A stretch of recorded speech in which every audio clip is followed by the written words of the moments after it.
Trump ने ये बात की है ना कि पाकिस्तान के साथ जंग नहीं करनी। जो अमीर खान मुत्तकी का दौरा भारत है उसने अपने बहुत से रंग दिखाए, लेकिन जो सबसे तशवीशनाक डेवलपमेंट है वो अब हो चुकी है और अफगानिस्तान में भारतीय अड्डा जो है अब उसका कयाम। इस नामी चीफ और एयर चीफ आजकल मुसलसल सरहदी इलाकों के दौरे कर रहे हैं।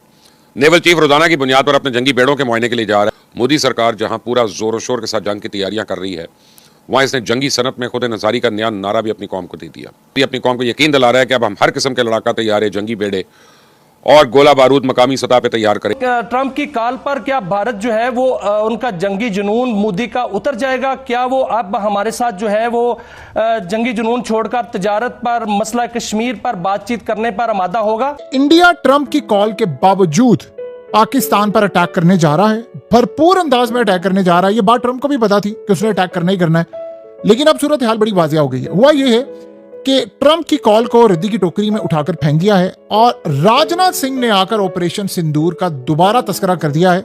आप जानते हैं वो क्या तस्करा होता है कि हमने बड़ा जबरदस्त ऑपरेशन किया, हम दोबारा अटैक करने जा रहे हैं, हम इनको सबक सिखाएंगे और अब से ज्यादा तबाही होने वाली है।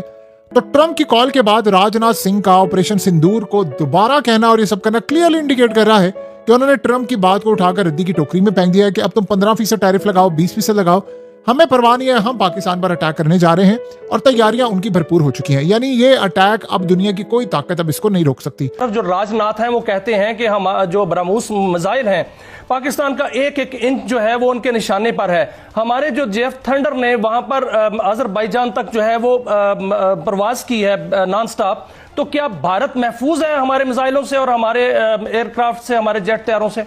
कि जो छई लगाकर बैठा हुआ दुश्मन है, जो सिर्फ और सिर्फ मुनासिब टाइम का इंतजार कर रहा है जहां पर उसने हिट करना है, उसकी तरफ भी ध्यान दें। चंद हफ्तों में इंडियन क़यादत कितनी मर्तबा इक्तसादी मामलात के हवाले से कोशिशें करती, फीते काटती, मेहनत करती, वफूद की क़यादत करती नजर आई है। जो मोस्ट इंपॉर्टेंट एंगेजमेंट, मसरूफियत रही वजीर आजम मोदी की, वो INS विक्रांत पर फ्लाई पास देखना था, वो सलामी लेना था चबूतरे पे खड़े होकर। जहाज के ऊपर वो एयरक्राफ्ट कैरियर है और उससे जहाज उड़ रहे हैं बार बार और उसकी फुटेज हर खासो आम तक पहुंचा दी गई ताकि देखें हम किस कदर मसरूफ हैं, हमारी जंगी तैयारियां कहां कहां तक हैं। परसों आपने देखा होगा लखनऊ में नई फैक्ट्री लगाई है उन्होंने ब्रह्मोस मिसाइल की, मौसूफ वहां पे पाए जा रहे थे। तो ये हैं उनकी प्रायोरिटीज।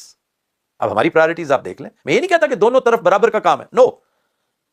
आप यूं समझिए कि वो जितने तैयारियों में हैं, वो जितने पुरजोश हैं, उतना ही हम सबमिसिव और इररेलेवेंट होके बैठे हुए हैं।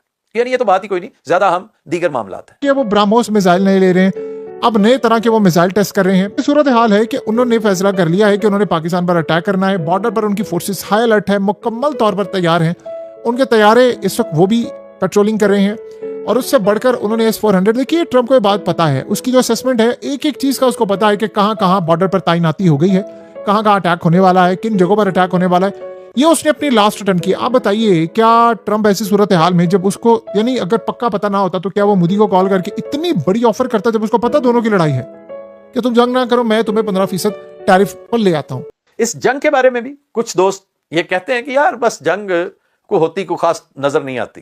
तो मैं भी एक ही बात करता चला आ रहा हूं और मजाल है 1 इंच की भी उसमें कोई तब्दीली वाकई हो। मेरा पुख्ता यकीन है कि ये जंग होनी है, ये जंग अटल है, क्योंकि इस जंग ने गेम चेंजर का रोल प्ले करना है।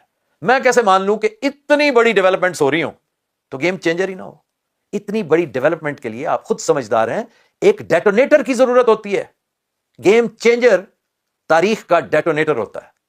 तो थोड़ा सा दिमाग आप भी लड़ाएं, ज़हन पर जोर दें, हो सकता है कोई समझ आने लगे आपको चीजों। जय हिंद दोस्तों, नमस्कार दोस्तों। इस समय पाकिस्तान में खुशी का समय है। पाकिस्तानी कह रहे हैं कि ट्रंप ने फोन करके मोदी से कह दिया है कि भारत अब पाकिस्तान पर हमला नहीं करेगा, क्योंकि ट्रंप ने मोदी से फोन पर कह दिया है कि अब पाकिस्तान पर हमला नहीं होगा। इसलिए पाकिस्तानी बड़े खुश हैं। दोस्तों ये पाकिस्तानी कितने बड़े जाहिल हैं, इन्हें इस बात का पता नहीं है कि जब भारत पाकिस्तान पर हमला करेगा तो ट्रंप का बाप भी नहीं रोक सकेगा। ऑपरेशन सिंदूर में हमने पाकिस्तान पर रहम करके पाकिस्तान को मारना बंद कर दिया था और ये जाहिल आज भी समझते हैं हैं कि युद्ध ट्रंप ने ही रुकवाया था। इन जाहिल पाकिस्तानियों को इस बात का पता नहीं है कि पाकिस्तान एक भिखारी मुल्क है जिसका वजीर आजम डॉलर के लिए ट्रंप के तलवे चाटता है, तब जाकर IMF पाकिस्तान को $1 बिलियन का लोन देता है। और ये जाहिल इसमें भी अपनी बात सहाद ही समझते हैं। पाकिस्तानी कह रहे हैं कि भारत इस बार पाकिस्तान पर पहले से बड़ा हमला करेगा। दोस्तों, भारत ने ऑपरेशन सिंदूर के दौरान जो पाकिस्तान के साथ किया था वो पाकिस्तान जैसे मुल्क के लिए कम था। भारत को पाकिस्तान को इससे भी ज्यादा ठोकना चाहिए था। दोस्तों, भारत पाकिस्तान को दोबारा सबक सिखाएगा, लेकिन कब इस बात का पता नहीं।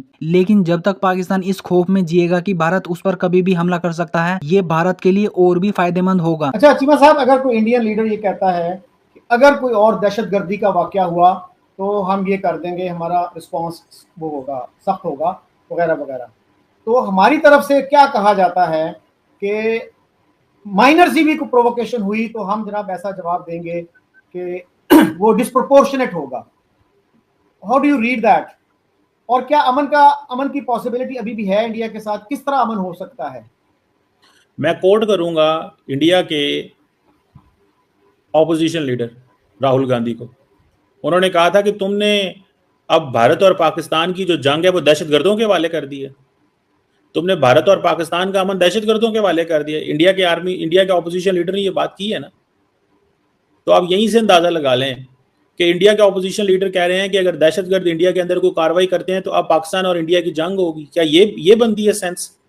तो इंडिया के अंदर जिन्होंने बाकी लोगों ने वोट लिए हुए हैं वो भी तो ये पूछते हैं कि ये कौन सी मंतक लॉजिक है, अगर आप इंडिया के अंदर अपने मसले हल नहीं कर पा रहे और आप पाकिस्तान पे चढ़ाई कर दें, हमला कर दें, तो पाकिस्तान के पास क्या चॉइस रहता है? क्या हम ये कहें जी कि मोदी साहब ने इलेक्शन लड़ना है तो अब हम जी ठीक है हमला कर लें हम? अच्छा चीमा साहब, जब मुंबई अटैक हुआ तो राहुल गांधी गवर्नमेंट में थे, उनकी पार्टी गवर्नमेंट में थी। उससे पहले भी जो टेरर इंसिडेंट्स हुए हैं वो गवर्नमेंट में थे। तो उस वक्त उनका क्या जवाब होता था? 2008 में कितना गुस्सा था इंडिया में, और राहुल गांधी क्या यही कह रहे थे कि भाई टेररिस्ट इंसिडेंट हो भी जाए तो कोई बात नहीं, खैर है, we should get used to it? क्या था उनकी अप्रोच, क्या थी? देखें, मुझे इतना पता है कि अगर इंडिया के अंदर दहशतगर्दी का वाकया हो रहा है और इंडिया अगर कोई क्रेडिबल इंटेलिजेंस या इंफॉर्मेशन पाकिस्तान से शेयर करता है और अगर कोई ऐसी चीज है तो ठीक है, लेकिन अगर इंडिया के अंदर वहां पे होम ग्रोन एक ग्रुप है वो कोई एक्टिविटी करते हैं तो उससे हमारा क्या लेना देना? तो इंडिया अपना हाउस इन ऑर्डर करे ना इस मामले में। तो इंडिया के लोग चीमा साहब ये भी कहते हैं कि पाकिस्तान को भी अपना हाउस इन ऑर्डर रखना चाहिए, और पाकिस्तान में तो एक बकायदा ऑपरेशन का नाम फितनतुल हिंदुस्तान रख दिया गया है।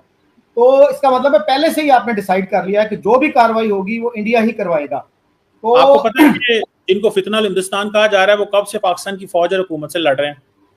पता है? बताइए। आप बताए ना, आपने नाम लिया ना एक ग्रुप का कि जी वो पाकिस्तान से लड़ रहा है, तो आपने उनको फितनतुल हिंदुस्तान कह रहे, तो बलूचिस्तान की बात हो रही है ना, तो वो कब से लड़ रहे हैं? आप बताइए, व्हाट इज योर इंफॉर्मेशन? ये नाम तो दिया गया ना उनको। आपने शुरू किया ना बात, मैं कहता हूं आप बताएं कब से हैं? आपने तो कहा पहले ही पाकिस्तान ने फैसला कर लिया है। अगर एक ग्रुप 20 साल से पाकिस्तान से लड़ रहा है और उसके एक्टिव कनेक्शन अवेलेबल हैं, तो आप क्या समझते हैं कि हम वी डोंट हैव इसके ऊपर वो नहीं कर सकते? मतलब हमारे पास अगर इंफॉर्मेशन है, एविडेंस है, तो पाकिस्तान क्यों ना करे? करना चाहिए पाकिस्तान। अच्छा सर, क्या इंडिया के पास कोई इंफॉर्मेशन नहीं है हाफिज सईद के मुतालिक, मसूद अजहर के मुतालिक? उनको तो यूएन ने टेररिस्ट डिक्लेयर किया हुआ है सर, अमेरिका ने टेररिस्ट डिक्लेयर किया हुआ है, उनके सर के ऊपर बाउंटी लगाई हुई थी। हाँ, तो वो जेल में है ना। कौन सी जेल में है? उनको क्या कोर्ट से सजा नहीं मिली? आप बता रहे थे ना कि नेक्स्ट टाइम मैं पूछ के इंफॉर्मेशन लेके आऊंगा कि किस जेल में है वो, किस जुर्म में सर किस जुर्म में सजा हुई है हाफिज सईद को? सर देखें, हाफिज सईद के ऊपर यूएन सिक्योरिटी काउंसिल सैंक्शंस थी, उसके ऊपर उनको कोर्ट ने सजा दी हुई है। आप पूरी रिसर्च नहीं ना करते, जाके चेक करें क्या पाकिस्तान की कोर्ट ने उनको सजा नहीं दी और क्या वो अपनी सजा नहीं भुगत रहे? सिंपल सी बात। सर किस जेल में है वो? He is a well known person. मुझे एक सवाल है कि उस बंदे को सजा हुई है, सवाल है ना,